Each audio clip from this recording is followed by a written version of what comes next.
Hello and welcome to the science classes. तो हम लोग कर रहे थे chapter number 3 plant kingdom of the class 11th biology. तो आज हम लोग इसमें करेंगे मोसेस, पेट्रियोडोफाइट्स, जिम्नोस्पर्म्स, एंजियोस्पर्म्स और life cycle of a plant and their alterations, जो उनके लाइफ साइकिल में चेंजेस आते हैं उसके बारे में।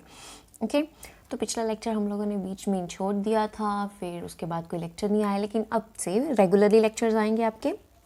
ओके और आज हम लोग ये चैप्टर पूरा कंप्लीट कर लेंगे, भले इसका एक पार्ट बने भले इसके 2 पार्ट बन जाए। ओके ये चैप्टर हम आज पूरी तरह से कंप्लीट कर देंगे।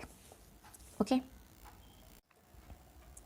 और आप लोग हम लोगों को इंस्टाग्राम पर भी फॉलो कर सकते हैं @officialscienceClasses। ठीक है तो चलो चैप्टर शुरू करते हैं। हम लोगों ने लाइव वर्ड तक कर लिया था मोसेस से, अब हम लोग शुरू करेंगे। तो मोसेस की जो लाइफ साइकिल की प्री डोमिनेंट स्टेज है, यानी कि जो सबसे ज़्यादा डोमिनेंट स्टेज है वो कौन सी होती है? वो होती है गैमेटोफाइट्स, यानी कि जहाँ पर उनके गैमीट्स बनते हैं, which consist of the 2 stage. इसमें 2 स्टेजेस आ जाती हैं हम लोगों के पास। वो स्टेजेस कौन कौन सी होती हैं? एक तो प्रोटोनेमिया और सेकेंड वाली लीफी स्टेज। ओके तो प्रोटोनेमिया में क्या होता है? The first stage is the protonema और which develops directly from a spore, जो कि एक छोटे से स्पोर से सीधा डेवलप होगा। तो वो स्टेज कौन सी होगी? वो होगी protonema. It is a creeping green branch and a frequently filamentous stage. तो इस स्टेज में क्या होगा? एक क्रीपिंग यानी कि रेंगने वाला, जैसे आप लोग देखते हो जो वेन्स होती हैं उनकी कुछ ब्रांचेस होती हैं और कुछ ब्रांचेस क्रीपी टाइप होती हैं, वो अपने आप को अच्छे से उलझा लेती हैं और सीधा पेड़ पर चढ़ती चली जाती हैं। तो इस तरह से green branched and frequently filamentous stage होती है ये बहुत ज़्यादा। एंड सेकंड स्टेज कौन सी होती है? सेकंड स्टेज होती है हम लोग के पास leafy stage, which develops from a secondary protonema as a lateral bud. तो लीफी स्टेज में क्या होगा? एक लेटलर बर्ड बनेगा और सेकेंडरी प्रोटोनेमिया से ये बनेगा। They consist of upright cylinder axis bearing a spirally arranged leaves. तो इसमें क्या होगा? एक सिलेंडर एक्सिस देखने को मिलेगी जिसमें स्पाइरली अरेंज्ड लीव्स देखने को मिलेंगे आपको सेकंड स्टेज में। And they are attached to the soil through multicellular और ब्रांच राइजोइड्स। तो ये सब के सब सॉइल के साथ भी एसोसिएट करेंगे, अटैच होंगे सॉइल के साथ। या तो हो सकता है वो मल्टी सेलुलर कुछ स्ट्रक्चर हो जिसके थ्रू वो सॉइल के साथ अटैच है, और हो सकता है कि कुछ ब्रांच राइजोइड्स हों। This stage bears sex organs. तो इस स्टेज में, सेकेंड स्टेज में हम लोगों के पास सेक्स ऑर्गन्स भी डेवलप हो चुके होते हैं प्लांट्स के अच्छे से। Then the vegetative reproduction in mosses is by fragmentation and budding in the secondary protonema. तो सेकेंडरी प्रोटोनेमिया यानी कि सेकेंड स्टेज लीफी स्टेज में क्या होता है? हम लोग के पास जो वेजिटेटिव रिप्रोडक्शन होगी वो बिल्कुल ही क्या होगी? फ्रेगमेंटेशन और बडिंग के थ्रू होगी। And the sexual reproduction, the sex organs antheridia and archegonia are produced at the apex of the leafy shoots. तो जो बिल्कुल टॉप होगा लीफी शूट्स का, उस पर हम लोगों को देखने को मिलेंगे sex organs, the antheridia and archegonia. Okay वहाँ पर हम लोगों को ये देखने को मिलेंगे in the sexual reproduction. After fertilization, the zygote develops into a sporophyte consisting of a foot, seta and capsule. तो फर्टिलाइजेशन होने के बाद क्या होगा? हम लोगों के पास एक जाइगोट बनेगा और जाइगोट बाद में डेवलप करेगा स्पोरोफाइट में, और स्पोरोफाइट में आगे 3 चीज़ें होंगी। एक उसका फुट, सेटा और कैप्सूल। ये 3 डिविजन्स होंगी आगे चल करके स्पोरोफाइट की। The sporophyte in mosses is more elaborate than that in the liverwort. तो लाइव वर्ट में जो स्पोरोफाइट्स बनता है हम लोगों के पास, वो इतना ज़्यादा अच्छे से डेवलप नहीं हुआ होता जितना कि मोसेस में हुआ होता है। Okay then the capsule contain spores. Spores are formed after meiosis. तो जो कैप्सूल वाला पार्ट होगा स्पोरोफाइट का, वहाँ पर हम लोगों को देखने को मिलेंगे स्पोर्स। और स्पोर्स क्या होंगे? स्पोर्स मायोसिस के होने के बाद वो प्रोड्यूस होंगे। Okay the spores are formed after meiosis. Meiosis process पूरा हो जाएगा तब हम लोग के पास स्पोर्स बन जाएंगे। The Moses have an elaborate mechanism of spore dispersal.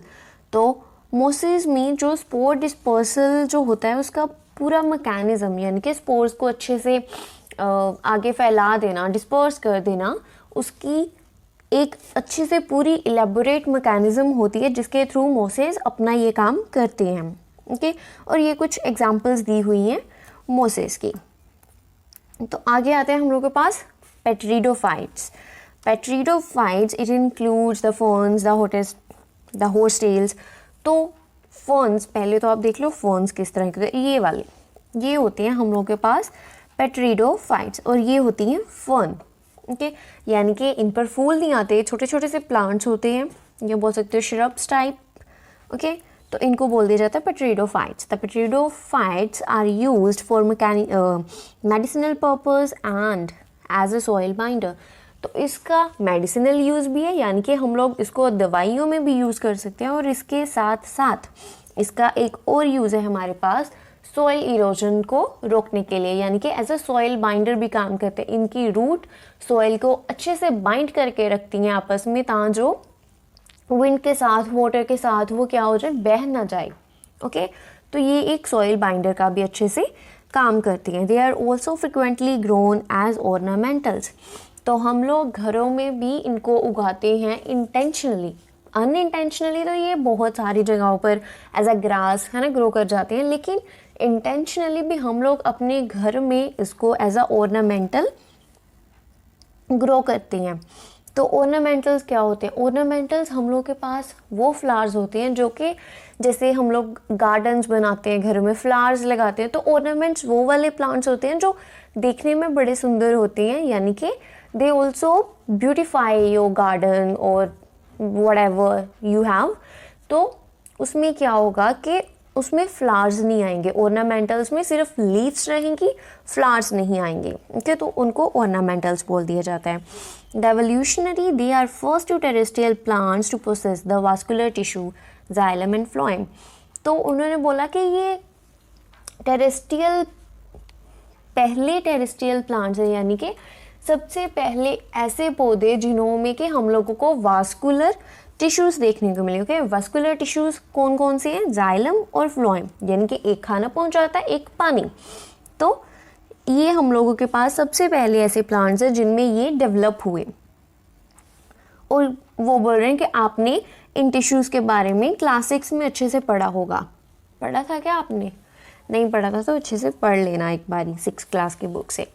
The pteroids are found in cool, damp, shady places, though some may flourish well in sandy soil conditions. तो वो बोल रहे हैं कि बहुत ज़्यादा ठंडी और छाँव वाली जगह पर ये होते हैं। ओके, जहाँ पर काफ़ी ज़्यादा, बहुत ज़्यादा ठंडी लेकिन छाँव काफ़ी ज़्यादा देखने को मिलेगी आपको। ओके, और हो सकता है कि ये एक सैंडी सॉइल पर भी हो जाए, यानी कि रेतली जगह पर, तो हो सकता है वहाँ पर भी हो जाए। तो इसलिए इसका कुछ हम लोग ऐसा नहीं बोल सकते कि हाँ सिर्फ शेडी प्लेसेस पर ही होगा, नहीं सिर्फ सॉइल प्लेसेस पर होगा, नहीं ऐसा नहीं है, दोनों पर हम लोग को देखने को मिलेंगे ये। Okay, and you may recall that in bryophytes the dominant phase in the life cycle is the gametophytic plant body। तो उन्होंने बोला आपने ब्रायोफाइट्स पढ़ चुके हो आप लोग, और ब्रायोफाइट से आप लोगों को ये पता है कि उसकी जो लाइफ साइकिल की डोमिनेंट फेज थी वो होती है गेमेटोफाइटिक प्लांट बॉडी। ओके, लेकिन पेट्रिडोफाइट्स में ऐसा नहीं होता। However, in पेट्रिडोफाइट्स the main plant body is a sporophyte which is differentiated into true root, stem, leaves। तो ब्रायोफाइट्स में तो रही गेमेटोफाइट, लेकिन पेट्रिडोफाइट्स में क्या होगी? स्पोरोफाइट्स। ओके, इसमें स्पोर्स बनेंगे, गैमीट्स की जगह क्या बनेंगे? स्पोर्स बनेंगे, जो कि अच्छे से हम लोग डिफ्रेंशिएट कर पाएंगे इनकी ट्रू रूट, स्टेम और लीव्स में। These organs process well differentiated vascular tissues. तो इन ऑर्गन्स में भी वेल डिफ्रेंशिएटेड वास्कुलर टिश्यूज होते हैं, जाइलम और phloem. The leaves in pteridophyta are small. तो वो बोल रहे हैं कि पेट्रिडोफाइटा में लीव्स स्मॉल भी हो सकते हैं और लार्ज भी हो सकते हैं, जैसे फर्न्स में होते हैं। ठीक है, तो दोनों तरह के हम लोगों को लीव्स देखने को मिल सकते हैं वहाँ पर। The sporophytes bear sporangia that are subtended by leaf like appendages called the sporophylls. तो उन्होंने क्या बोला कि स्पोरोफाइट में क्या होगा, एक स्पोरोगैंचिया होगा जो कि एक लीफ लाइक अपेंडेज के साथ सबटेंडेड होगा, जिसको हम लोग क्या बोलते हैं, स्पोरोफाइल्स। इन सम केसेस स्पोरोफाइल्स में form distinct compact structures called the strobili और कॉन्स। तो हो सकता है वो स्पोरोफाइल्स मिलकर के एक अलग से स्ट्रक्चर बना दे, एक डिस्टिंक्ट कॉम्पैक्ट स्ट्रक्चर बना दे, जिसको हम लोग बोलेंगे स्टोरोबेली और cons. The sporogantia produce spores by meiosis in spore mother cells. तो स्पोरोगेंचिया प्रोड्यूस करेगा हम लोग के पास स्पोर्स मेयोसिस के थ्रू स्पोर मदर सेल्स में। The spores germinate to give rise in inconspicuous small but multicellular. तो स्पोर्स जर्मिनेट करेंगे, छोटे होंगे लेकिन मल्टी सेलुलर होंगे, ऐसा नहीं कि ये यूनिसेलुलर होंगे। जर्मिनेट करेंगे, काफ़ी छोटे साइज के होंगे लेकिन होंगे multi cellular. And the next is the gymnosperms. Gymnosperms, तो इसका मीनिंग क्या है? Gymnos means naked, sperma means seeds. तो क्या बना, नंगे बीज। तो क्या बाकी एंजियोस्पर्म्स के बीजों ने कपड़े पहने हुए होते हैं? नहीं ना। तो चलो इसका मीनिंग देखते हैं अच्छे से। ओके, द नेक्ड सीड्स यानी कि इनके सीड्स फ्रूट्स के अंदर नहीं होते, मतलब बोलो फ्लावर्स के अंदर नहीं होते हैं ना, फ्रूट्स लेकिन फ्लावर्स के अंदर नहीं होते, ऐसे ही होते हैं, कोई एक्स्ट्रा शील्डिंग नहीं होती उन पर। तो चलो इसको अभी बुक लैंग्वेज में देखते हैं अच्छे से। The gymnosperms are plant in which the ovules are not enclosed by any ovary wall or remain exposed both before and after the fertilization। तो इसमें उन्होंने क्या बोला कि जो जिम्नोस्पर्म्स हैं उनके जो ओव्यूल्स हैं वो किसी ओवरी वॉल के अंदर अच्छे से एनक्लोज नहीं होते, वो एक्सपोज रहते हैं। They remained expose both before and after the fertilization. Fertilization होने से पहले भी वो एक्सपोज थे टू देयर एनवायरनमेंट, और फर्टिलाइजेशन होने के बाद भी वो अपने एनवायरनमेंट के प्रति क्या रहे, एक्सपोज रहे। The seeds that develop post fertilization are not covered, that is are naked. तो पोस्ट फर्टिलाइजेशन यानी कि फर्टिलाइजेशन होने के बाद जो हम लोग के पास सीड्स आए वो क्या रहे, वो अनकवर्ड रहे, वो क्या रहे, नेक्ड रहे। The gymnosperms include medium size trees और टॉल ट्रीज एंड श्रब्स। तो जिम्नोस्पर्म्स इसमें बहुत बड़ी वैरायटी आती है, मतलब जो हम लोगों को मीटर्स ऑफ मीटर्स लेंथ के हम लोगों को प्लांट्स देखने को मिलते हैं वो भी जिम्नोस्पर्म्स होते हैं, यानी कि उन पर भी फ्लावर्स बियर नहीं करते, उन पर फ्लावर्स नहीं आते। ओके, तो बहुत बड़े बड़े पेड़ देखने को मिलते हैं हम लोगों को। कभी सर्च करना the tallest tree of the world, तो आपको देखने को मिलेगा कि कितने बड़े बड़े ट्रीज एग्जिस्ट करते हैं। तो वो कौन सी क्लास से होते हैं? They are the gymnosperms. और इतने बड़े ट्री से लेकर के छोटे छोटे स्क्रब्स तक वो भी हम लोगों के पास क्या है, जिम्नोस्पर्म्स में से आ जाते हैं हम लोग के पास। One of the gymnosperms the giant redwood tree sequoia, इसकी प्रोनाउंसिएशन देख लेना अच्छे से। Okay, so is one of the tallest tree species. तो सेक्यूया क्या है, हम लोग के पास टॉलेस्ट ट्री स्पीसीज में से एक है, यानी कि बहुत ऊंचाई वाले पेड़ों में से जो हम लोग के पास प्रजातियां आती हैं उनमें से एक रेडवुड ट्री की है। The roots are generally tap root. तो इतने बड़े पेड़ को बनाए रखने के लिए, खड़ा रखने के लिए उसको नीचे भी तो उतना ही जाना पड़ेगा, है ना। तो इसलिए इसकी रूट्स हमेशा हम लोगों को टैप रूट्स देखने को मिलती हैं। The roots in some genera have fungal association in the form of mycorrhiza. तो इसकी एसोसिएशन भी इसकी रूट्स की हम लोग को देखने को मिलती है, फंगल एसोसिएशन। ओके, इसकी फंगल एसोसिएशन देखने को मिलती है in the form of mycorrhiza.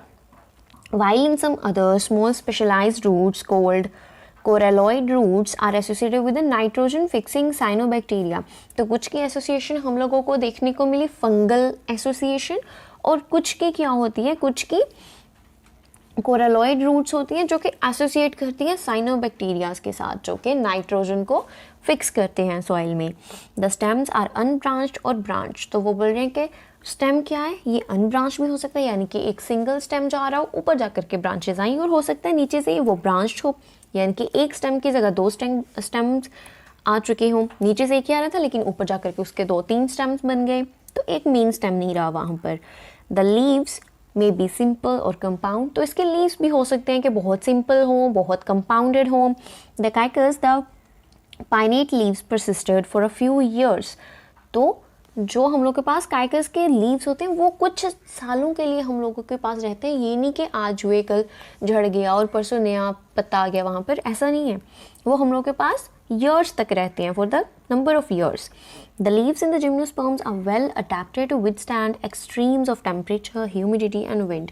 तो उन्होंने बोला कि जो जिम्नोस्पर्म्स होते हैं उनके leaves, the leaves of the gymnosperms, वो बहुत ज़्यादा वेल अडेप्टेड होते हैं। वो अपने टेम्परेचर, ह्यूमिडिटी, विंड, जो भी कंडीशंस होंगी अपने आसपास की, उनके अकॉर्डिंगली अपने आप को वो अच्छे से ढाल लेते हैं। ओके, अडेप्ट हो जाते हैं उसी चीज़ के। In conifers the needle like leaves reduce the surface area. तो आप लोगों ने मोस्टली देखा होगा पोलर रीजन्स में जहाँ पर क्या होती है, स्नोफॉल काफ़ी ज़्यादा होती है, तो वहाँ पर हम लोगों को कॉनिफर्स देखने को मिलते हैं, यानी कि नीडल लाइक ट्रीज़। उनके प्लांट्स इस तरह से होते हैं। तो ये क्या करते हैं, ये हम लोग के पास सरफेस एरिया कम कर देते हैं और स्नो इन पर अच्छे से टिक नहीं पाती, नीचे गिर जाती है जब भी ऊपर आती है, तो जिसकी वजह से क्या होता है कि ये अच्छे से ग्रो कर पाते हैं। अगर ऐसा नहीं होगा तो ये तो बेचारे स्नो के नीचे ही दब जाएंगे और ग्रो नहीं कर पाएंगे, है ना। तो इसलिए काफ़ी ज़्यादा अडेप्टिव होते हैं ये एरिया के accordingly. So their thick cuticle and sunken stomata also help in reduce the water loss. तो वहाँ पर उनको वाटर लॉस भी बहुत कम करना पड़ता है। अगर वाटर लॉस ज़्यादा होगा तो वहाँ पर तो स्नोफॉल हो रही है, रेनफॉल नहीं हो रही, है ना। रेनफॉल होगी तो वो वाटर लॉस कर सकते हैं क्योंकि उनको नया वाटर मिले जा रहा है, लेकिन स्नोफॉल में ऐसा नहीं है। ओके, तो उनको अपने वाटर लॉस पर भी क्या करना पड़ेगा, ध्यान देना पड़ेगा, उनको उसे भी कंट्रोल में करना पड़ेगा। Oh sorry. And the gymnosperms are the gymnosperms are the heterosporous. तो जिम्नोस्पर्म्स हम लोग के पास हेट्रोस्पोरस होते हैं, यानी कि ऐसा नहीं कि सिर्फ एक ही स्पोर हो वहाँ पर। They produce haploid microspores and megaspores. तो दो तरह के हो गए, एक तो माइक्रोस्पोर्स हो गए, दूसरे मेगास्पोर्स हो गए। The two kinds of spores are produced within a sporangia that are bare on sporophytes which are arranged spirally along an axis to form a legs or compact storobili or cones. तो ये जो microspores और megaspores दोनों ही कहाँ पर produce होंगे, दोनों के दोनों स्पोर्स हम लोग के पास स्पोरोगैंचिया में ही प्रोड्यूस होंगे and that are borne on the sporophylls. ये कहाँ पर होंगे, स्पोरोफाइल्स के अंदर मिलेंगे हमको, which are arranged spirally along an axis. तो ये आगे क्या होंगे, आगे इसकी अरेंजमेंट स्पाइरल टाइप की अरेंजमेंट रहेगी एक्सिस के अलोंग, जहाँ पर हम लोग को बहुत ज़्यादा कॉम्पैक्ट कोन्स देखने को मिलेंगे इस तरह के। Okay, then the strobili bears the microsporophiles and microsporgangia are called microsporangate or male storobili. The microspores develop into a male gametophytic generation which is highly reduced and is confined to only a limited number of cells. This reduced gametophyte is called a polar grains. तो क्या बनेंगे, ये सारी process होने के बाद हम लोग के पास आएंगे क्या, pollen grains. The development of the pollen grains take place within the microsporangia. तो ये polar grains बनने की पूरी इसकी प्रोसेस कहाँ पर होगी, माइक्रोस्पोरगैंचिया में। The cones bearing megasporophylls with ovules और megasporangia are called the macrosporangiate और फीमेल स्टोरोबिली। तो इसमें सिंपल सी बात है कि जो माइक्रोस्पोरोफाइल्स है हम लोगों के पास वो क्या है, वो है, और बोलो माइक्रोस्पोरगैंचिया है जो, वो है मेल स्टोरोबाइल्स, और मैक्रो वाले they are the female strobili. Storobiles means storobili. Okay, the male or female cones or the storobili may be born on the same tree. तो हो सकता है कि मेल और फीमेल दोनों हम लोग को सेम ट्री पर देखने को मिल जाए, यानी कि एक ही पेड़ पर दोनों मेल और female both. However, in Caicus, the male cones and megasporophiles are born on different trees. तो एक Caicus species है, वहाँ पर हम लोग को मेल और फीमेल दोनों के दोनों अलग देखने को मिलेंगे, यानी कि माइक्रोस्पोरोफाइल्स और मैक्रोस्पोरोफाइल्स दोनों अलग अलग पेड़ पर हम लोग को देखने को मिलेंगे। The megaspore mother cell is differentiated from one of the cells of the nucleus. तो ये न्यूक्लियस सेल से बिल्कुल अलग होते हैं मेगास्पोर मदर सेल्स। ओके, जो मेगास्पोर मदर सेल्स होंगे वो बिल्कुल अलग होंगे न्यूक्लियस सेल से। The nucleus is protected by envelopes and composite structure is called an ovule. तो न्यूक्लियस को प्रोटेक्ट करके कौन रख रहा है? Ovule. The ovules are borne on megasporophylls which may be clustered to form the female cones.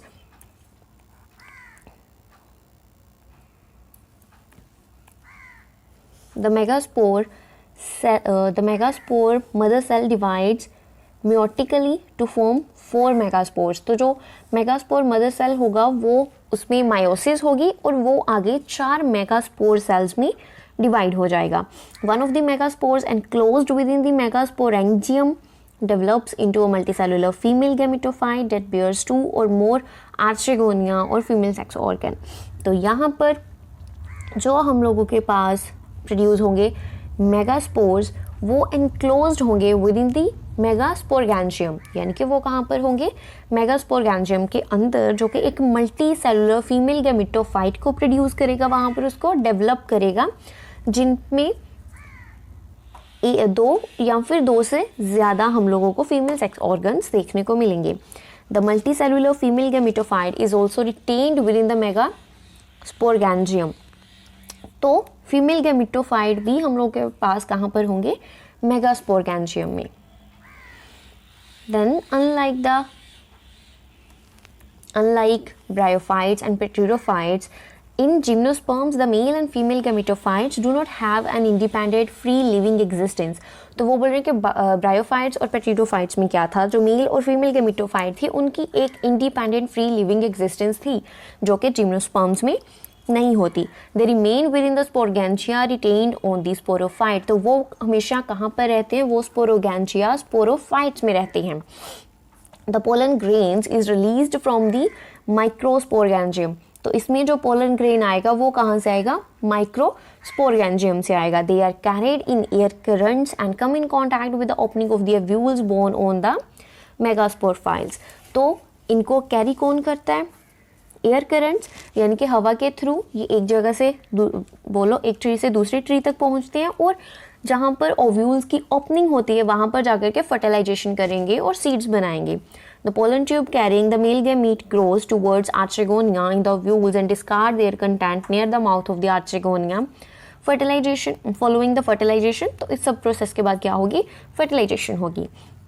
Zygote develops into an embryo and the ovules into seeds. These seeds are not covered। तो ये देखो, ये हो गए seeds, develop कर जाएंगे। Zygote बनने के बाद एम्ब्रियो स्टेज आएगी और ओव्यूल्स होंगे सीड्स में। तो ये जो सीड्स हैं ये अनकवर्ड रहेंगे। ओके, ये इन पर कोई भी कवरिंग नहीं है, आप अच्छे से देख सकते हो पिक्चर में भी। तो इसमें कोई भी कवरिंग नहीं देखने को मिलेगी आपको। तो चलो इसका सेकंड पार्ट भी बनाएंगे, जिसमें हम लोग एंजियोस्पर्म करेंगे और लाइफ साइकिल करेंगे प्लांट्स का अच्छे से। Okay, so thank you so much for watching the video. Like and share the video and subscribe to the science classes and please follow us on the Instagram @official science classes। और इसका link आपको description box में भी मिल जाएगा। Thank you.